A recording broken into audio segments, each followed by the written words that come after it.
Welcome to the Trying to Be Better podcast with Joel and Steve.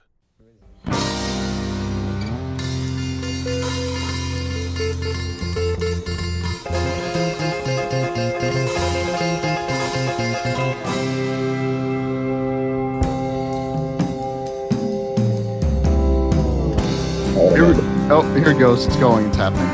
Hi, everybody. Welcome to the Trying to Be Better podcast with Joel and Steve.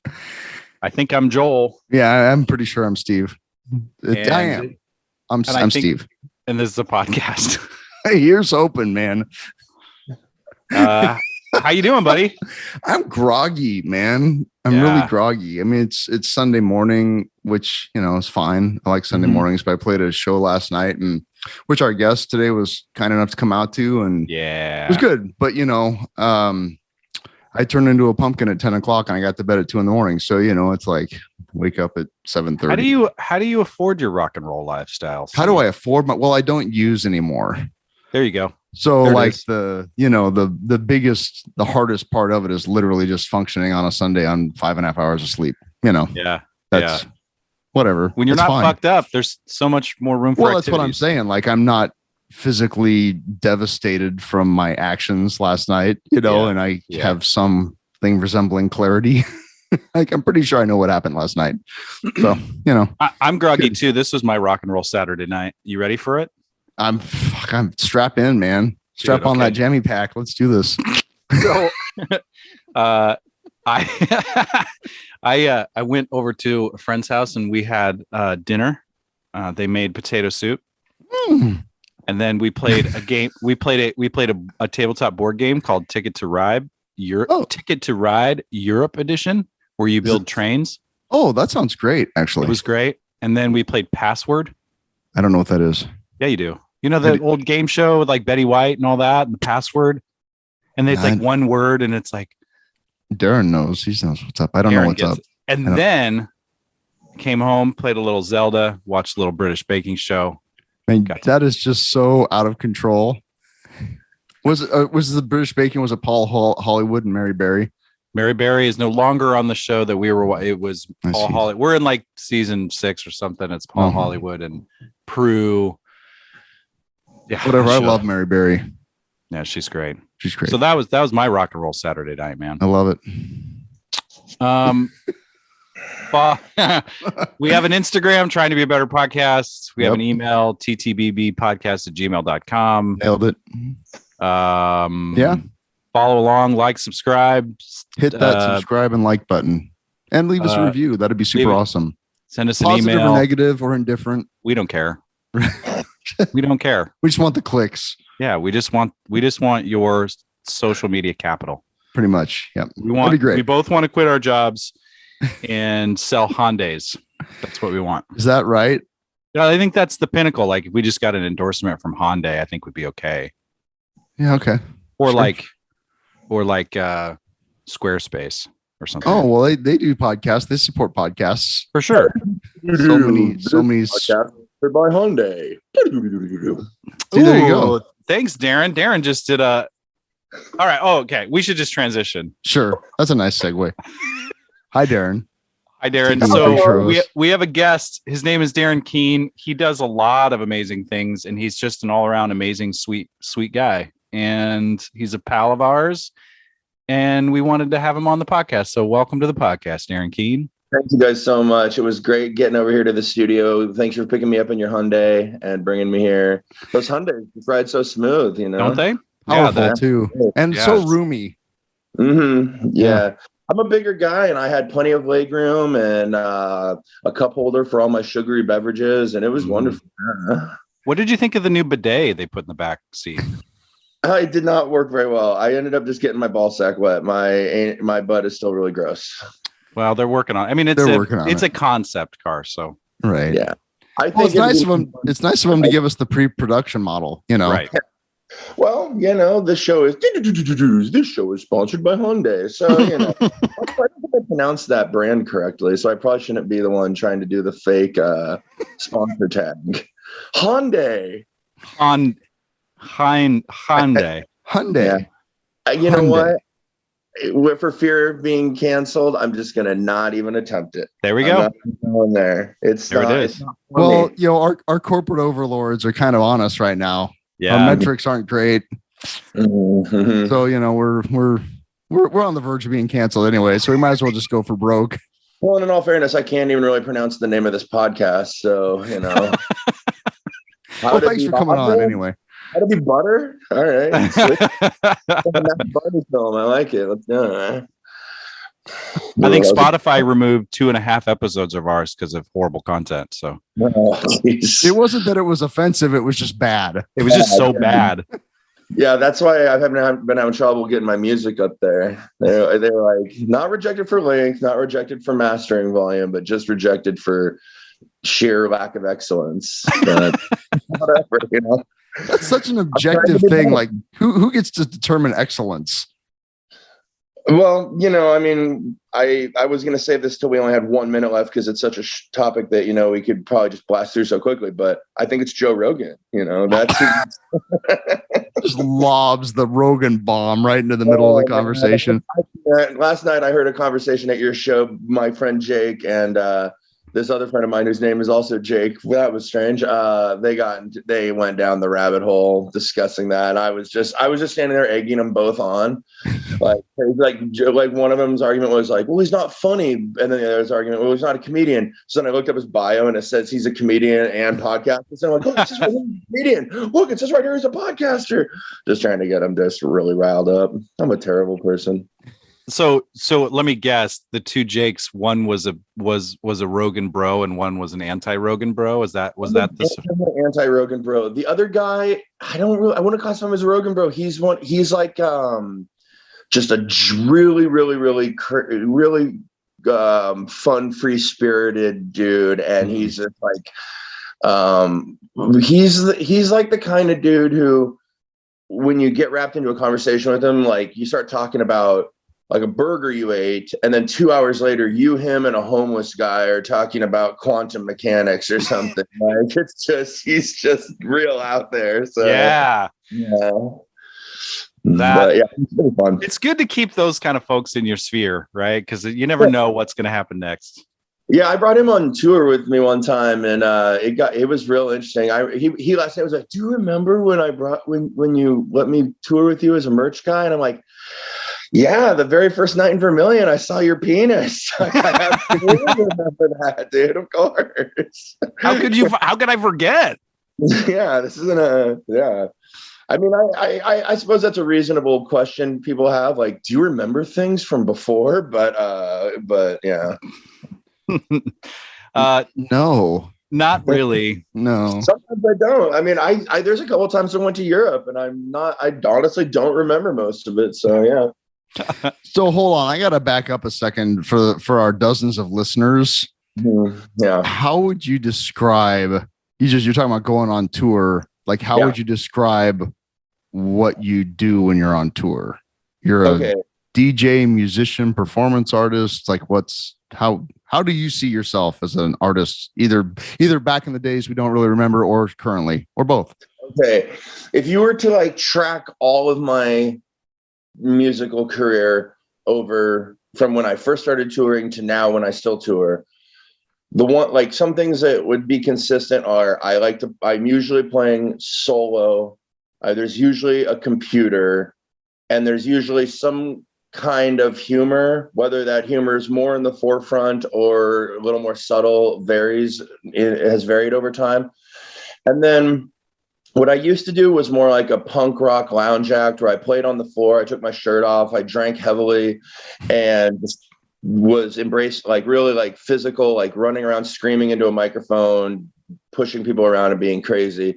But now when I perform, I like to be on the stage or in the area that is designated for the performer to be. And I have a little more equipment now, and I'm touching equipment when I play and perform live now. Mm-hmm. You're a musical performance artist person.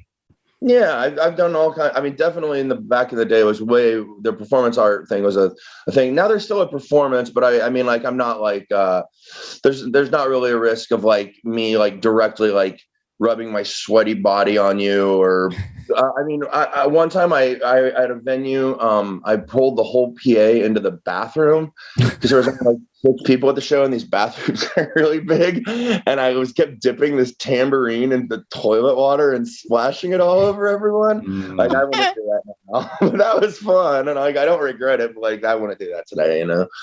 I think I was the grateful recipient of a sweaty Darren performance hug at the Bourbon a long time ago. It was, yeah. So, you know, the stories about, well, not stories, but just you entered my sphere when I started hanging out with Kirsten, my wife, because you guys went to high school together. And I remember her talking about at one time, and it may have been even before we were dating. She's like, "Oh, my friend Darren has this band or does this music called The Show Is the Rainbow. You should check it out." And I listened to it, and my mind exploded in all directions above and below. Thank you. Yeah. So talk to us about sort of your, I don't know, like, you're from Lincoln. Like, where'd you go to high school? East High. Oh, okay. Me too. Go Spartans. Yeah, go Spartans. I was Martin Spartan. I was the mascots for the football game. Oh, nice. I'd get in that costume and run around like a dickhead. It was fun. I bet. Yeah. All right. So you don't have any friends to go to the game with, right? Right. I was in marching band, so kind of the same thing, you know. What'd you play? Tenor sax. Nerdy, like it. Mm-hmm. So, what's the villain origin story of Darren Keen? Like, it's funny when you said that thing about stories. It reminded me of when I was on Lincoln Calling, their stream one was like a few months ago. Man, it's like a year ago now, and they were like, the infamous Darren Keen. I was like, well, there's a million words. Am I talented? Did you just say fucking talented Darren Keen? Anyway, so I was playing in rock bands. I replaced my guitar teacher in this rock band back in the day with these 2 older dudes that were really super talented. And I was definitely like not on their level with my guitar playing. I was good, but I'm not. They were like real good at drums and bass. And what we kind of did was like this, like, it was almost like a Tenacious D vibe. Like, the songs had a lot of humor in them. There was lots of times where we would just vamp and joke around with the audience. And I really enjoyed that dynamic. And I started playing with computers at right around the time those guys started wanting to squirt out children and stop touring. So I went on my first tour with that band the week after I graduated high school. And so, what was that band? It was called Musico, like the Spanish word for music. Yeah, it was good. I don't think it's like on Spotify or anything, but it was cool. I was a huge fan of theirs before I joined the band. I met them through my guitar teacher, James Valentine of Maroon 5. Oh yeah. Yeah. Little name drop there. He's had a decent run. Yeah, he's doing all right for himself. Uh-huh. He's cool kid that comes and sees me play in LA and stuff. He doesn't have to do that. Nice. I love he was in Happy Dog, right? Yeah. Happy Dog and Musico used to play together all the time. Oh, really? Yeah. I saw Happy Dog a couple of times. I loved them. They were awesome. They were wild, fun. Bestie's great. He's back now. He's doing like stuff with Silver Street, and he's rolling. But so right towards the end of that is when I started getting like some computer programs where I could make computer music. I got the software Reason, which is synthesizer software. I got Reason 1.0. So going way back to like the OG stuff. And I didn't really have a direction, but I was real interested in like the Flaming Lips Yoshimi Battles of Pink Robots album had come out around then. And that was a good combination of like electronics mixed with live instruments. And so I was just kind of like, I was like really into like things like Todd Rundgren's A Wizard, A True Star, where it was just like super singular vision, weird production, stuff like that. And so I started trying to just kind of like make songs on my own. I could play bass pretty well. Now bass is almost taken over as my primary instrument. I really love playing bass. And then, so I was like, composing songs on guitar, then translating that to like organ parts in Reason, and just kind of made these like rudimentary little backing tracks essentially. And started doing performances where I would just sing over these instrumentals I made with a Discman, like I forgot. No one will know what that is anymore. A Discman is a player that plays CDs in it. CDs are the things that we used to have before streaming took over. And compact discs. Compact discs, yes. They were for more than data storage back in the day. People don't even use them for that. My new computer doesn't even have a disk drive on it. Yeah, optical media is basically dead. It's going. Yeah, well, yeah. I mean, everything's going to be in the cloud. And just for those of you that are wondering, the cloud basically means somebody else's computer. Right. Yeah. Wait. It's not a cloud. No, it is not a cloud. Sorry, Joel. One word is what's happening here. There is a cloud that's a cloud. You see those all the time. Nimbus. Sure. Cumulonimbus. Yeah, the white puffy things in the sky. Clouds. Some of them look like Valcor from Neverending Story. Yeah. Atreyu? No, what was the... Well, anyway. Okay. Atreyu was the kid... Was like the kid that lost his horse in the mud. The war... well, I don't remember that scene. Come on, that's like core memory shit for our generation, dude. I don't remember. I love the Neverending Story. I don't remember a super depressing scene where a kid's horse drowns in the mud. Dude, that's gonna come back for you, and it's gonna rip you apart, Darren. We'll be available when it does. You can call us. Watch the VHS of it. There was a part where the tape had been cut by my parents and taped back together with some masking tape. I don't know. Maybe their son was a total sensitive pussy and just I don't know. I don't remember that super iconic scene from that movie when I was a kid. I can still see the fucking mud on that white horse in my mind. That's so good. Anyway, continue. Yeah, with computers basically, singing over instrumentals, and then I got real I started opening for touring bands who were just like, like normal dudes, and I was like, well, I could go on tour. And I was really into like Cursive and The Faint and all the Saddle Creek stuff, and they were touring, and I was like, well, I can go on tour. And so my first tours were just me doing Shows the Rainbow. I literally took a PC E-Machines tower on tour with me in a giant rubber tub that I had padded because I was too cheap to buy a laptop.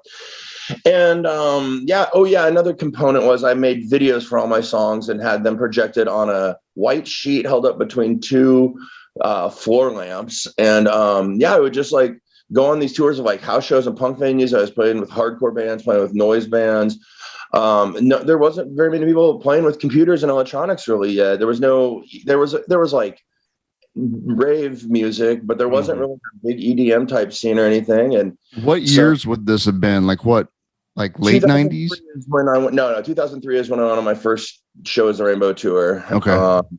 And yeah, I mean, I toured that for like 12 years. And by the end, I had, you survived 12 years of the Shows the Rainbow. I mean, obviously, but I had no idea that went on for that long. Yeah. Cause I really started making a good, I guess 2000. I mean, I put out an album just a couple of years ago, even I still sometimes touch on it, but I don't think I'm going to ever again, but, we'll see. But, that's kind of a, that's kind of a leap to kind of like fold up that brand.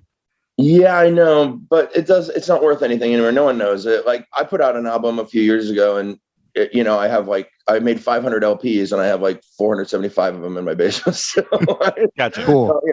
It's not, no one knows. And I don't care about selling records. I just mean like the people who were all into Shows the Rainbow have all gotten older, and the odds of them coming out to see me in Minneapolis on a Tuesday have really significantly decreased. Sure. I can appreciate that. And also there's a lot of energy tied up in the Shows the Rainbow of drinking and drug use and stuff like that. And like, sure. I don't know that I'm really comfortable in sobriety, and I felt like I'd be triggered by it. I just don't know that I could do it. I don't know that it would be Shows the Rainbow without being wasted. I think that's like part of it. And like, sure, I'd rather just kind of put that to bed. I'm making really cool shit now. Sure. But yeah, I mean, by the end of Shows the Rainbow, I had done some really big tours, opening for bigger bands, Mindless Self-Indulgence, The Faint, just all kinds of bigger bands. And like, there were some places where I was drawing, a few to several hundred people during the really peak years of it and everything. And that was really fun. And I was making good money and just blowing it all. I didn't put anything in the bank back then. I was a total, just like insane person, just driving around the country with massive amounts of cash, trying to spend it on liquor as fast as possible. But yeah, it was fun. I mean, it was great times. I mean, like I cut my teeth. In some ways it was a waking nightmare, but in some ways it was really awesome. I when I was growing up, I never really dated. Girls didn't like me at all. I was getting laid. I was doing drugs. I was playing big, huge venues. I was being mean to sound engineers. I love that that's on the list. You got to a place where you could do that. I got to be mean to sound, and it was great. Rock and roll. I hate the sound engineers so much now. And back in the day, I was such a fucking asshole to them. I turn this shit up, fucking, it's too quiet. Blah. You know, it's like, oh my God. Like, I would never do that now. I can't. There's this one sound dude in Omaha who for years refused to work any of my shows at the waiting room. He was like, that guy's a fucking asshole. I don't fucking do his shows. Like, and I don't fucking blame him. We're cool now. I've seen him around a bunch and we're cool now, but like, I don't blame him. But yeah. So that was like a fun run. I mean, I really like made a little career for myself, or a little, and even though I don't do that project anymore, it really was like, I think it did help cultivate. It was part of a bigger underground movement that still exists today. And I was like one of the first people on that tip. And like, I used to be kind of bashful about that, but now I could just say that honestly and just be cool with it. Now there's a lot of people doing similar one-man punky type touring bands, and I still get props for being one of the innovators of that. And like, I'm proud of that now. Like, I don't feel like I'm bragging by saying that, because it's just kind of a fact. Like, and I'm happy I was on that first wave of that. There was a few other guys. Dan Deacon was around. I used to kick it with Dan. Yeah. Shows together and shit. Girl Talk. I was on the same label as Girl Talk. Like, played a bunch of shows with him. One time, me, Dan Deacon, Girl Talk, and Tay Zonde, the Chocolate Rain guy, all played together in Minneapolis. That was pretty fun. Wow. Yeah. Girl Talk I remember Girl Talk being pretty fascinating, because it was like the peak right before, and correct me if I'm wrong, you're probably the expert on this, but like the ability to sample whatever the fuck you wanted and get away with it. Like Girl Talk kind of ruined that. Well, the thing was, I actually have a little insight about this, because I knew the guy who ran the label, because we were both on it. The thing was, they did two smart things. First off, they put this thing on their website that said, we are technically classified as a comedy label, so all of our music falls under parody law, so you won't be able to sue us. Now, That was a complete fucking lie. They just put that on their website to deter people, which is actually really genius. Like, but also, after Girl Talk got to a certain point of popularity, it was like beneficial to be sampled in a Girl Talk song. Like that Laffy Taffy song had a resurgence because it was in a Girl Talk song. And also, it's like, you didn't want to be the asshole that sued Girl Talk. Right. You know, man, if fucking Lindsey Buckingham or one of those old dudes like that had come out of his shell and be like, oh, you don't have the rights to use the arpeggio from Landslide. It's like the fucking universe would have just torn him asunder, you know? And like, and so it just, you know, Girl Talk just like skated on that. And I mean, there's some genius. I really like what he was doing. The funny thing, the only misstep he made, and I think he's still kicking, he doesn't play as often as he used to, but the only misstep he made, but there was no way to know this at the time, was I remember in his branding, he like on his t-shirts and stuff, he just used to make t-shirts that in giant letters said, I am not a DJ, Girl Talk. And it's like, yeah, you're separating yourself from the DJs. And like in the, like, you know, 2010s and 12s, that was really cool. Like, you're not a DJ. And now it's like, yeah, you were pretty much a fucking DJ, dude. It's got to the point of Girl Talk. So it's like, yeah, he was just ahead of a curve as a DJ, essentially. Yeah. And like, culture caught up with him. And so it's like, I don't know if he still rocks that vibe or not, but it's like, why even differentiate at this point? I mean, he's not Timbaland. He's not like making all original beats. I mean, he's essentially a really good DJ. Yeah. But, yeah. So after that, I started getting more interested in like composer music, like Philip Glass and shit like that. And I started a project called Touch People, and that was like really crazy, nutty stuff where I was recording all these instruments into Ableton and then resending them out using a sound card, each on their own channel. So I had like pre-recorded guitar coming out of a guitar amp, pre-recorded bass coming out of a bass amp, all this stuff. So I had like a full band setup, but it was just me, which was a pain in the ass to load. But and I did that for a while and toured that too. And then, yeah, just got really interested in electronics, moved to New York, got really into DJing, and the rest is kind of history now. I don't know. So what kind of, when you moved to that bigger market, mm-hmm. was that, did you talk about that a little bit? Was it like you were at one point in the Midwest, a big fish in a small pond, and then you were a small fish in a big pond? Or was that like? Absolutely. Well, by the time I moved to New York, the popularity of the shows Rainbow had dropped. I used to play big shows in Brooklyn and stuff, and like do well in Brooklyn. But since I'd been doing Touch People instead of Rainbow, it can happen so fast. And in the moment when you're doing the music and your ego's high, you just don't think it's going to happen to you. Like, I was certain, like, oh, people will remember Shows Rainbow in 2 years, like this is years ago. And it's like literally in 2 years, all of a sudden there's a bunch of people doing one-man bands. And I'm just, like my relevance had just been dissipated over all that. And like, yeah, I mean, like, I remember I used to play South by Southwest every year. I'd go down and play like 5 or 6, 10 shows or whatever. And one year I told my booking agent, hey, I don't want to go to South by Southwest this year. I'm not up for it. I don't like it anymore. It's just getting too corporate. I just need a year off. And she's like, yeah, sure. By the South by Southwest next year, there was no chance of me getting in. My booking agent had dropped me. Like, it was like, just like, like you just don't think like these things matter. But like in that world, it can be so fickle.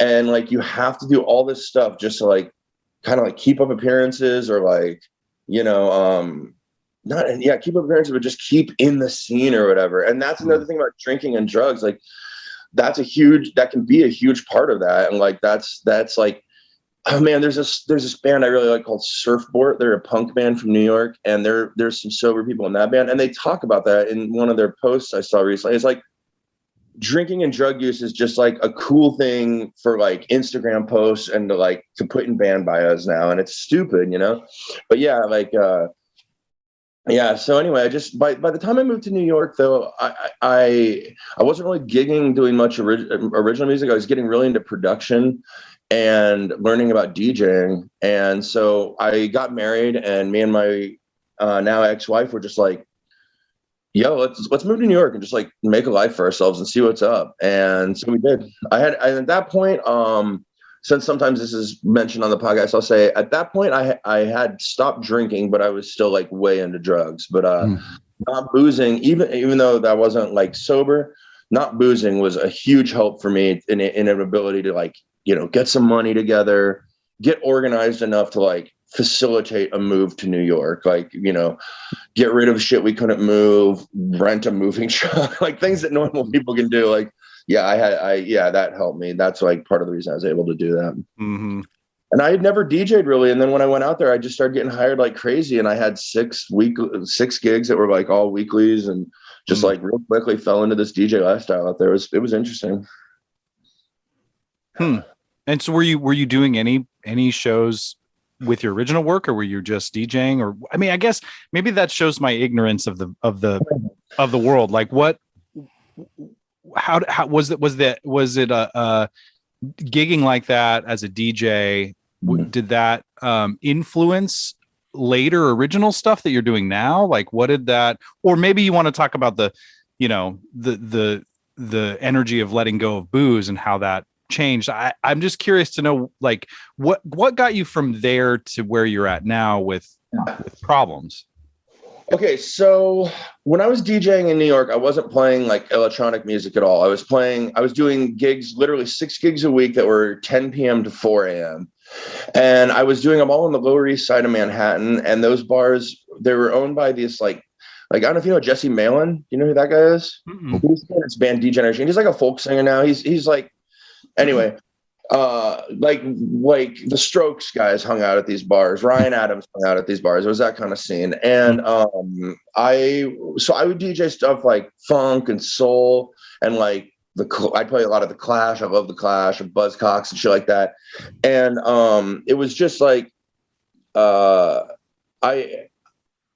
love that music, and I learned a lot about the art of DJing in that time, of like reading a room and knowing when it's. I mean, I was playing 6 days a week, so like I would have to DJ Monday nights, and like in a dive bar that, it's like sometimes there's only 3 people in there, and sometimes there's 8, 200 or whatever. And so, yeah, I really learned about that aspect of DJing, but it didn't really influence my music, my creation too much. During that time, I was making like really clubby dance music, and I was playing out a little bit. I had some really good success with this like clubby music I was making.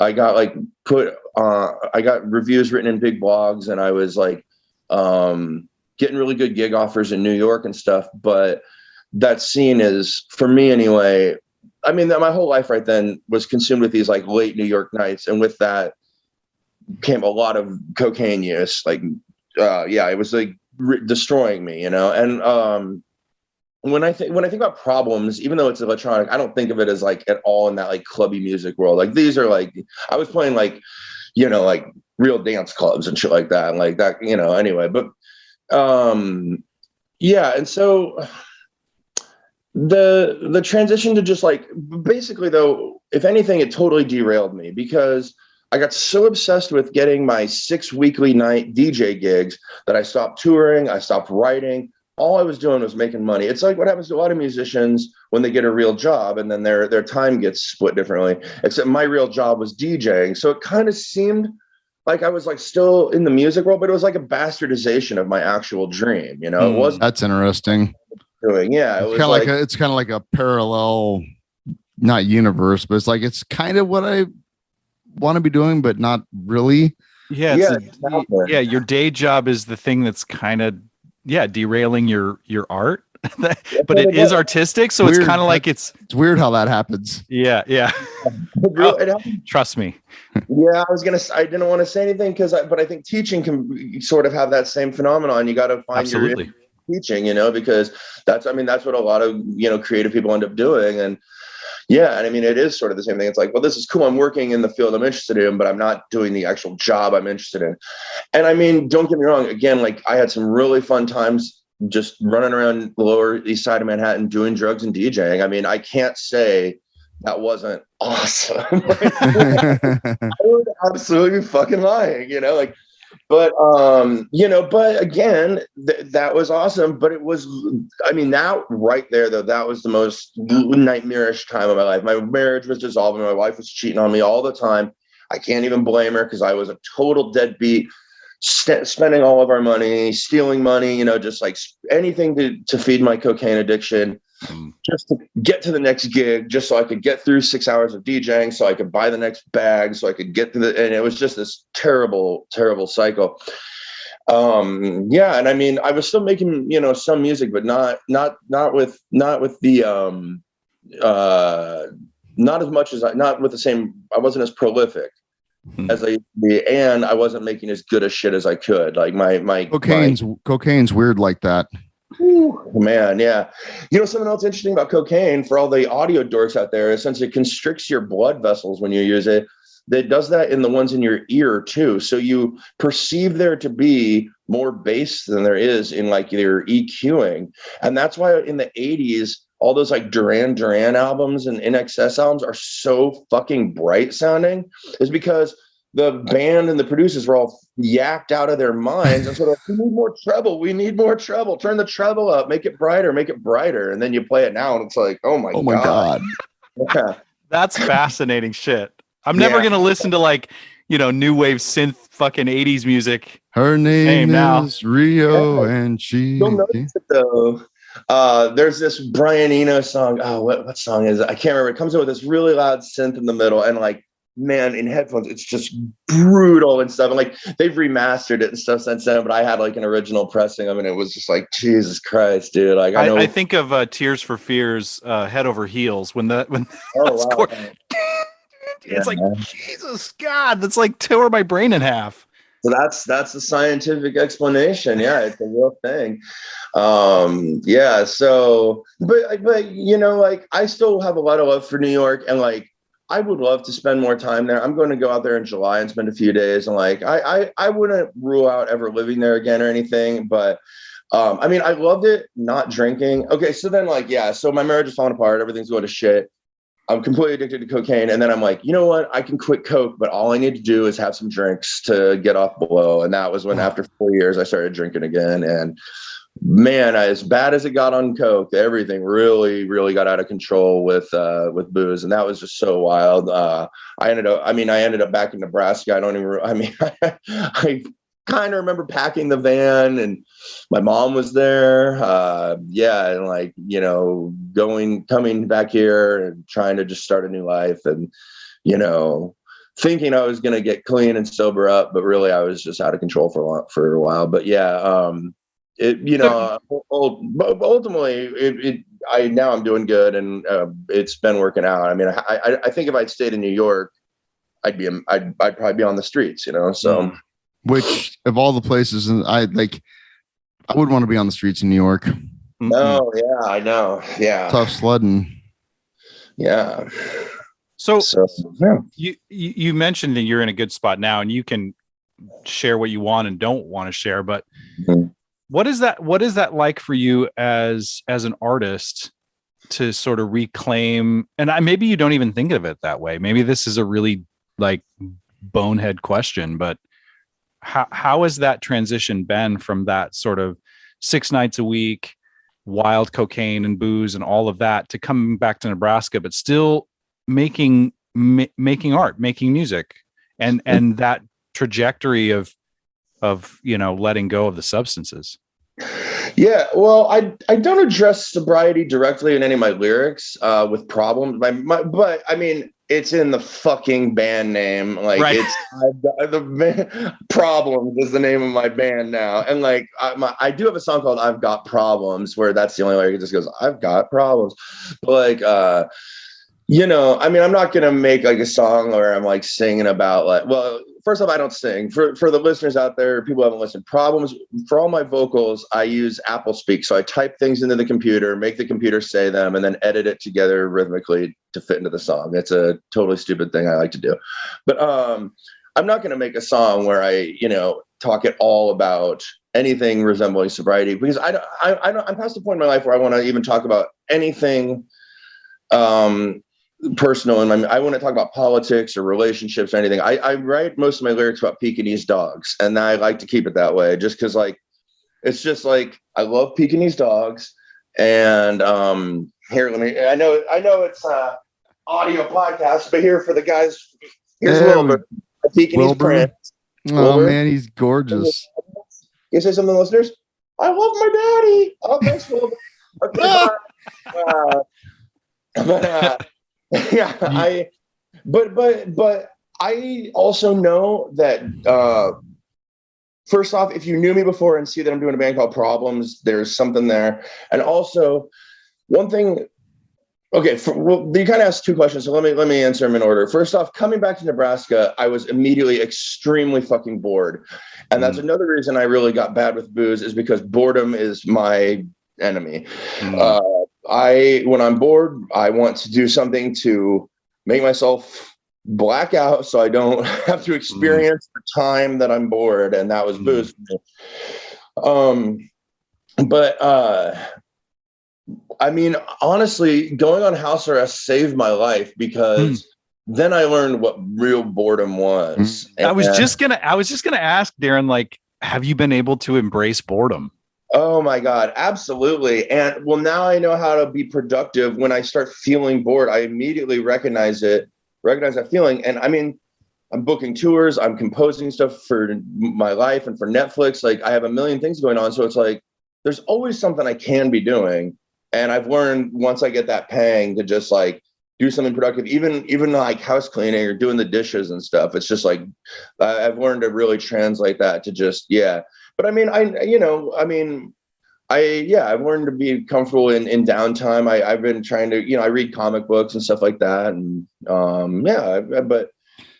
I was really bored at first, and it's still a little rough for me because I don't fit into any of the music scenes here. Now there's a new crop of rock bands, and they see me, they hear my stuff, and they're like, oh, he's EDM. And all the EDM kids that I'm friends with, I'm good friends with a bunch of those. Like, there's a crew here called Black Magic, and I'm friends with those guys, and they put on big shows. But like they're like, well, we can't really put you on with like big DJs because you're not EDM. And so it's just like, you know, I'm fitting into this really strange space. But I've navigated that strange space my entire career. You know, I mean, yeah. And so right now is just sort of like a rebuilding, rebranding, restructuring time for me. And like, I don't mind that or fear that or get discouraged by that. one thing about a lot of addicts is we function pretty well in chaos. And this is like organized chaos in a sense. It's just like everything is swirling around me, and I'm just sort of like, I'm just making sense of what I can when I can and enjoying it. And back in the day, that used to be really difficult for me, and I would get really stressed and I'd feel slighted. Oh, I didn't get on that show, or oh, this opportunity didn't work out. And now I have a real different outlook on it, and I just find excitement and beauty and awesomeness in the things that do work out, because I realize like I am no more. I think I've met so many killer musicians throughout my life who like never even get to play gigs in their hometown. They don't get booked, or they just whatever. They can't. Like a great guitar player who can't find a band or whatever for whatever reason, and it's just like I don't deserve anything more than anyone else. And so everything that does come my way, I've learned to really just be like, yes, this is fine. Like, let's do this. Like, instead of looking for what I don't like about it, I look for what I like about it, Well, it's like, you made the analogy, Darren, of kind of being tossed around. It's like when you get sucked under by the ocean or something. And it's like the worst thing you can do is try to fight that. The worst thing you can do is freak out, and it's like, just kind of wait to see the sunlight and then swim towards that. It's like just saying yes to those things as they come. Mm-hmm. Yeah, that's very true. Well, obviously you came to my show last night, which is not original on any level, It's like we're a tribute act to a rock monolith, I mean, it's like, so you're like at the totally other end of that spectrum. And I just have a tremendous amount of respect for that, because I can play a little bit, but I don't have original musical thoughts. You know what I'm saying? I know what I like, and I know what I like to play, and I know what's, fun for me, and I know what I kind of can do and kind of what I can't do. So I try not to do those things. So like like what I see you doing it's quite incredible to me artistically, and just, like that whole, and I think what you just said is pure gold, which is that like being okay, not fitting into a box. Yeah. That's called being innovative. Thanks. Yeah. And I do think that's like, I think a lot of artists, first off, by the way, real quick, you are extremely good at guitar. Thank you. You're very fucking good. And yeah, I'm not bullshitting. I could have totally not just said that, by the way, but you're very, very good. But thanks, man. I do think though that like that's an interesting thing that happens with a lot of bands. Like like a band will get together and they're like a pop punk band or like a Modest Mouse sounding band or something, and then like one of the guitarists will come in with a riff and it's like really weird, or he'll come in with an idea. He'll be like, listen to this thing I came up with.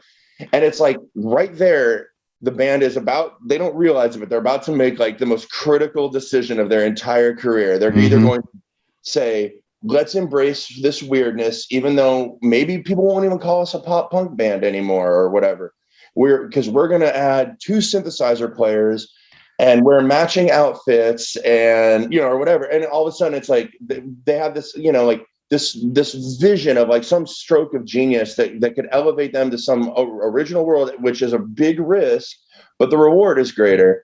And they're either going to take that, or they're just going to be like, no, man, let's just keep doing what we're doing. And that's okay too. And I honestly don't think that's bad. Like, I just think different creative entities have different trajectories and they embrace things differently. I mean, like you love Pearl Jam, Joel, and they're incredible, and they've not changed a fucking thing in 30 years. They just like, I mean, like they have just been a pretty much like a rock band, like a consistent cool rock band for a long time. Whereas then you have people like Radiohead, or even Radiohead's terrible little brother Coldplay, who all of a sudden they're like, let's start doing some more shit, let's like hear what happens if we glitch out the vocals or something, and it's like, yeah, I mean that, and I don't know, like I don't think, yeah, I just think I really early on I had a real realization, which was that like your likeliness to succeed in music, and by succeed I mean become my guitar teacher, James Valentine, is extremely low. You're not like Running Man. It's like the Running Man odds. Yeah. Right. Well, if you're gonna fail, which I'm only using those words in this example, you might as well fail on your own terms. Yeah, that's beautiful. So I don't feel like what I'm doing is failing, but just from that lens, you know. Well, right. Like, I mean, that's perfect. It's like the odds of hitting that brass ring are pretty slim. So I'm going to do what I want to do. Yeah. And I think if you stay true to that, it's that whole to thine own self be true thing. It's like, do you? And then, you know, your people will come. Heck, I tell my kids that, you know, like, don't worry which way the wind's blowing. You just do you. And the people that you're actually, your people will materialize. Maybe not today, but they will materialize. Absolutely. Yeah, I think I always like that singular vision type creative entity, whether it's in music. I mean, because I love Frank Zappa. I love early Beck when he was all funky and weird. Todd Rundgren, I mentioned. You know, I love all those like solo artists, even if they have a band or whatever. I like that vibe a lot. Like, I mean, I like the Foo Fighters fine, I suppose, but like that doesn't quite have that same thing to me. Like, I think Bjork is a great example. I love Bjork, you know. But like, and I think that's why I love film so much too, because even though it takes a million people to make a film, a lot of times I like these like real nutty obsessive directors like Darren Aronofsky and Tarantino and these dudes who like have a total idea and just like, yeah, there's other people involved, but like it's their vision completely. And that's a very attractive art form to me, no matter what it is, you know. I want to share one of my favorite. I'd be remiss not to bring in a Jerry Garcia anecdote, but it was like 81 and they were touring Europe. And by this time, the Grateful Dead were not, you know, it wasn't 1967 anymore. You know what I'm saying? And they were kind of this traveling Buffalo Bill Wild West-esque road show of what, you know, I mean, that's the way they were perceived a lot of the time. And Jerry sat for an interview with this guy from the New Music Express, which was, you know, basically a punk scene. And the guy was basically openly hostile towards Garcia. Like, you're a fucking dinosaur. Look at you. You're a pig. Like, what is this? And he said, don't you ever get bored with yourself? And Garcia smiled and said, of course. Of course I get bored with myself. He said, but here's the thing about that is that boredom in itself is interesting because it's leading to a new space. Yeah. And the guy was like,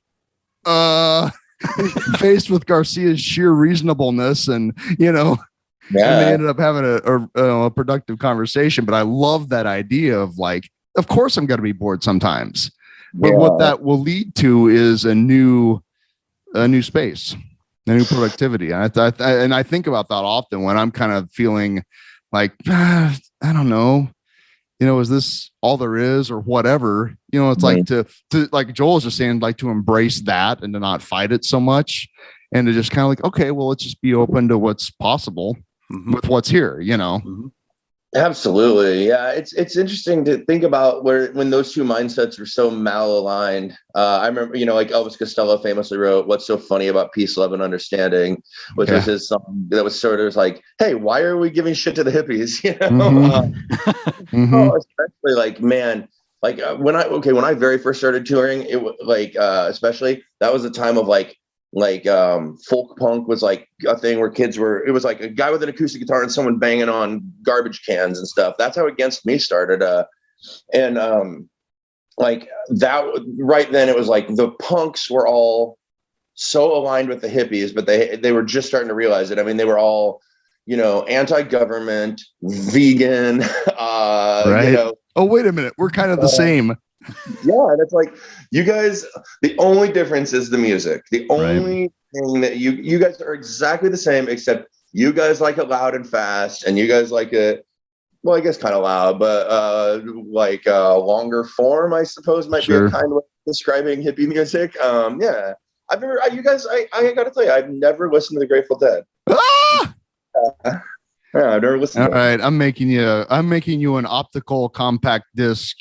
Yes, I would love to do it, but I'll tell you this: I kind of think I should just go see them live for my first Grateful Dead experience. Yeah, that's actually the correct answer. It's getting a little harder to do, though.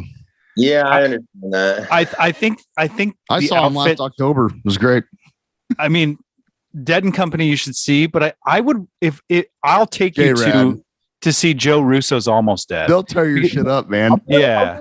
So you guys want me to go to them? I like I used to not be so into watching jammier bands, and over the past few years, I've really learned to appreciate it and enjoy it. Well, if you like dance music, I mean, that's really what it is. With it helps maybe sometimes if you're not, a little microdose might assist a little bit, but but Joe Russo's Almost Dead. We've talked about whatever, man. You got to go. We'll take you. It'll be a blast. I mean, one artist I really, really, really love is Frank Zappa, and even though Zappa's highly composed, I do hear in the riffs and the guitar playing and some of that. Not with Grateful Dead, because I haven't listened to them, but a buddy of mine finally, I bit the bullet and listened to some Fish. I'd never listened to Fish, and it's like, yeah, there's some of that. There's Zappa guys. Fish is Zappa guys. They used to play Peaches and Regalia every once in a while. Wow, that's wild to me, dude. That's so cool. But I'll never. I mean, Joel and I have had this conversation many times, but it was 1989, I think, and one of my stoner buddies from high school called me up and he said, "Hey, man, you have to come over to my house like right now." Mm-hmm. I'm like, okay. So I got in my car and drove over there, and he had a copy of Joe's Garage. Oh, nice, dude. Right. God, that's so fun. I'd never listened to Frank Zappa at all. I didn't know about Don't Eat the Yellow Snow and all that. Like, I had no frame of reference. And we just spent the next 90 minutes like giggling and snorting and being like, he used to be such a nice boy. He used to cut the grass. I mean, that was a before and after experience. There was the world before Zappa and after Zappa. The way it starts with like the description of a garage band. Yeah. It wasn't very large. There was just enough room. As they go. So at the beginning, they said the actual song you're listening to sounds like a shitty garage band. It keeps getting more polished as the song goes on. Very good. I like that last song on there that has that the other dude singing the song that's about a sex robot cyborg. Yeah. Give me that. Chromium Head or something. Yeah. Well, what that was is he was satirizing Scientology. Oh, I don't know. Where you could only I just think the vulgar level. I like it as it was the first church of appliantology. Nice. Yeah, that's Steve and I have gone round and round on Frank Zappa, and like I when I hear it's probably how some people feel, and I listen to more Fish now, but when people hear Fish, they're just like, I can't, what the fuck is happening here? And that's what like my stepdad tried to get me into Zappa. Steve's tried to get me into Zappa. Like, I'm like, ugh. We went and saw Dweezil Zappa's outfit. Yeah. I'm like, that was great. But I'm like, I don't know how to get into this.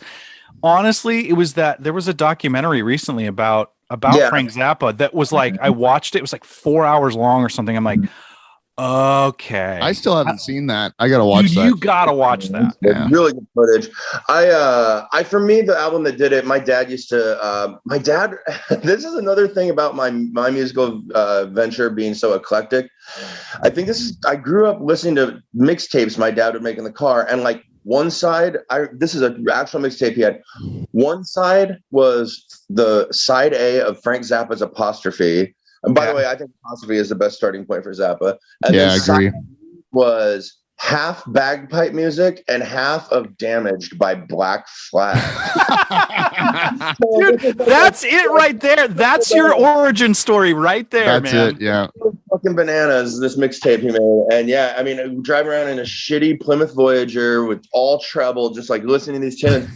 But I think that Apostrophe, I mean, that was kind of I think it's probably his highest selling album. I don't really know, but it's like that's like the one that like people can cling on to the most because it balances the absurdity with the musicianship. Gets really over the top a few times, but it stays kind of in check, I think. But I got to see Dweezil play the song Apostrophe a few years ago, and it was just stupidly ridiculous. The rest of the band just left the stage, and it was just a 3-piece power onslaught. Yeah, and it was just amazing. I just if I die today, I'll be fine because I know that I saw that. You know, I don't know if you know the story. I read his autobiography, but the reason they got that other singer, it's Tony something. But anyway, like Zappa, the way he put it in his book, I don't know how true this is. He was making eyes at some woman in the audience, and her boyfriend came up and punched him in the throat, and he fell into the orchestra pit at this venue. And he wasn't able to tour or sing for a couple years. And that's when he got into the Sin Clavier and did all those like production, like those like digital orchestra albums. But when his voice box had rehealed, he used to sing all those low notes. He couldn't sing low notes anymore. His voice register had gone up 4 whole steps in pitch, and he was 4 half steps in pitch. And so then they had to hire a guy, like, he didn't want to like transpose the songs. And so he had a guy who could sing low notes. That's pretty crazy. Yeah. So, okay. So, well, Joel would normally ask these questions, but go for it, Steve. What's tooting your hooter these days? What are you listening to? What do you listen to? When I get into my Hyundai and I crank up the stereo, which always has beautiful, crisp, factory direct sound. You don't need to replace the Hyundai speakers. They sound so good. Yeah, they're really good. They're really good, everybody. Hyundai sound systems is really, I mean, you can just sit in the back seat. If you're into music, you should buy a Hyundai. If you're into bidets, if you're into quasi-hybrid vehicles.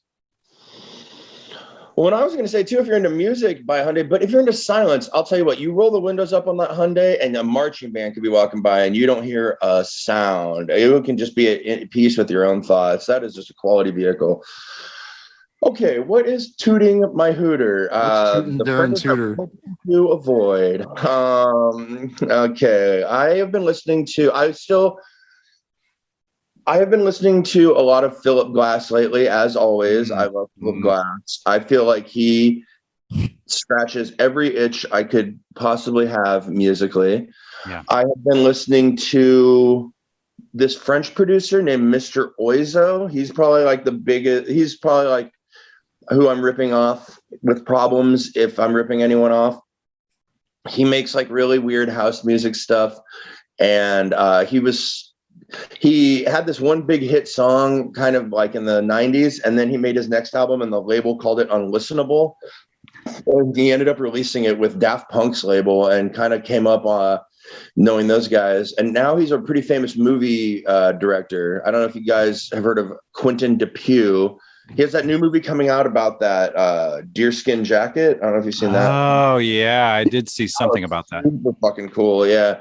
But he did the movie Rubber, which is the movie about the tire. Did you guys see anything about? No. So basically, there's this tire that goes around, and it just rolls itself around, and then it will angle itself so it's facing towards someone. It will start shaking, and then the person's head explodes. Wow. Yeah, they don't anthropomorphize the tire at all. The tire never speaks. You don't hear its inner monologue, and it's never CGI'd. It's a puppeteered tire that just goes around killing people, and that's the entire plot of the movie. It's fucking great. It's super good. So it's like a kid's movie, really. Yeah, definitely. Yeah. Well, I mean, it's a movie for our inner child.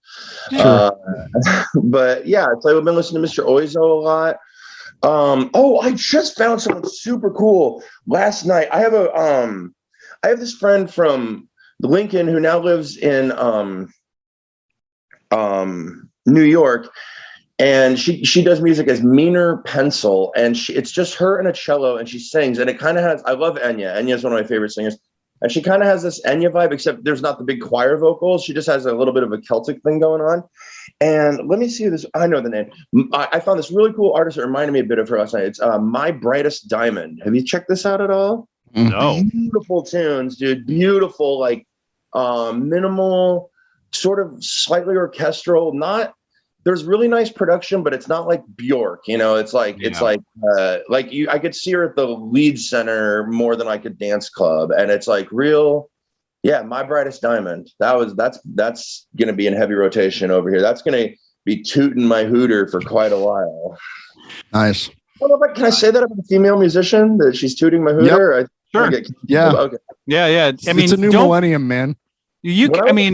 People are putting the connotation on it themselves. It's always just been about doing your thing, Okay. But anyone can toot your hooter if you consent to them tooting it. Now, have you guys considered an endorsement with Hooters then? Every day. You're not already really. We're kind of divided on that, I think. Okay, yeah. I used to, in college, me and my college roommate would take a fortnightly trip to Hooters for wings because we enjoyed the wings. So they do have a quality wing there. I remember that was actually the first place I ever had wings. Yeah. I haven't been to or eaten in a Hooters since I was probably, I think probably of legalized to drink. I don't think I ever drank at a Hooters, which means I never was there in my years. But I have a really great Hooters story. I was touring the South. I don't know where I was. I'm just gonna lie and say it was in Alabama. Okay. Definitely in Alabama. And I was driving. It was real late at night, and I saw this billboard for Hooters, and I think it's like the best billboard I've ever seen in my entire life. It said, "Hooters, you got to eat somewhere." Yeah. And this was an official Hooters advertisement. Yes. Oh my God. Early 2000s Hooters, you got to eat somewhere. You got to eat somewhere. Google image search this. I've tried to find a picture of this billboard. It's like, I just thought, man, that is so fucking good. But yeah. And I know I saw this. Like, I wish I could say, well, it might've been a dream, but I saw this billboard. It was awesome. Hyundai, you've got to drive something. Excellent. Yeah. Yeah. Cool. Well, Darren, man, thank you so much for taking some time to speak with us this morning. It's been a blast. Yeah. You said I'm supposed to remind you to plug my. I'm supposed to plug my. Fuck. Yeah. Yeah, plug your shit. How do people listen to you? Where do you want them to find you? You're on the Bandcamp. Anyone who's listening to this podcast at this point, you actually might be the kind of person who would come to one of my shows. So exactly. I make my music now. It's Problems, like I mentioned. You can find me on Spotify. You can find my Bandcamp. It's onemanbandgod.bandcamp.com. One Man Band God is sort of, I don't know what I'm doing with it yet. If it's a record label, it's just kind of my brand. It's just sort of my thing. I refer to myself as the One Man Band God sometimes. I've done 20 million one-man bands, so I figure I've earned it. Yep. And I'd love to see someone contest me for it. Well, that'd be interesting. Ooh, Bring it. Yeah, I welcome it. It'd be fun. I love, like I said, I love solo performers, and I would. And you know what? If I had, I gendered it, and that's the only mistake I made, because as time goes on, I realized that man in there is going to totally edge me out. But yeah, and I'm going on tour in March around the Midwest, playing some shows with Lightning Bolt, the Seminole noise band. We're going to do some big venues, and then doing some shows of my own. June, I'm going out west to California and back, and then July I'll be hitting the East Coast. Nice. Sweet. Is there a website with those dates? Or my Instagram. But I'm working on a website right now, actually. But I'm one of those idiots who never got one. But sure, I'm learning that helpful tool.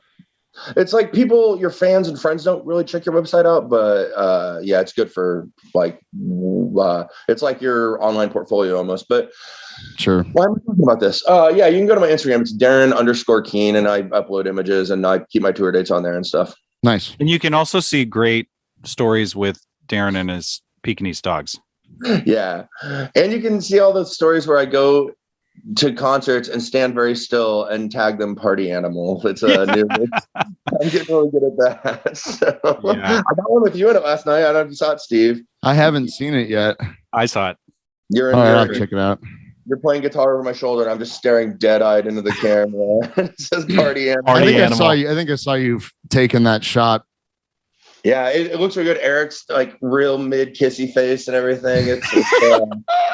Eric and him, he just wiggles like nobody wiggles, man. He shakes his ass like nobody does. Mm-hmm. He's a good person to play Mick Jagger. That's real. Yeah, he is. He looks a little bit like Jagger too. And that's part of what's fun. That's part of what's fun about playing in exile for me is watching Eric. Nice. Hell yeah. That's great. I love it.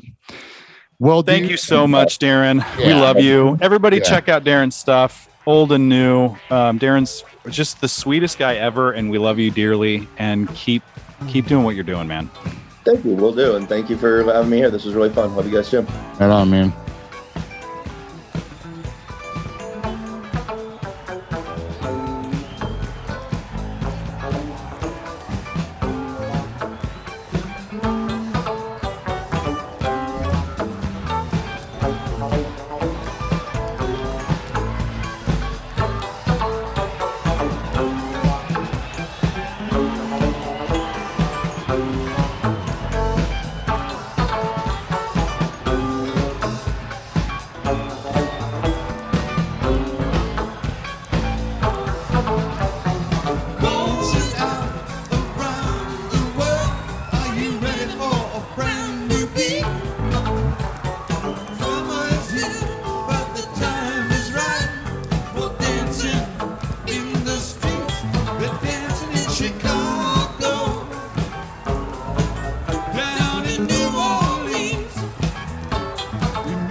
what you wear, just as long as you are there. Come on, every guy, grab a girl, everywhere around the world. Dancing, dancing, dancing in the streets. Dancing, dancing, dancing in the streets. This is an invitation across the nation. Transform folks to me. We'll be swinging and swaying, music playing and dancing in the streets. Philadelphia, PA, Baltimore, and DC. You got to get back to the city. All we need is music, sweet music. There'll be music everywhere. There'll be laughing and singing, music swinging and dancing in the streets. Doesn't matter what you wear, just as long as you are there. Come on, every guy, grab a girl, everywhere around the world. Dancing, dancing in the streets. Dancing, dancing, dancing in the streets. Dancing, dancing, dancing in the streets. Dancing, dancing, dancing. Come on, everybody.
forget, toot your hooter.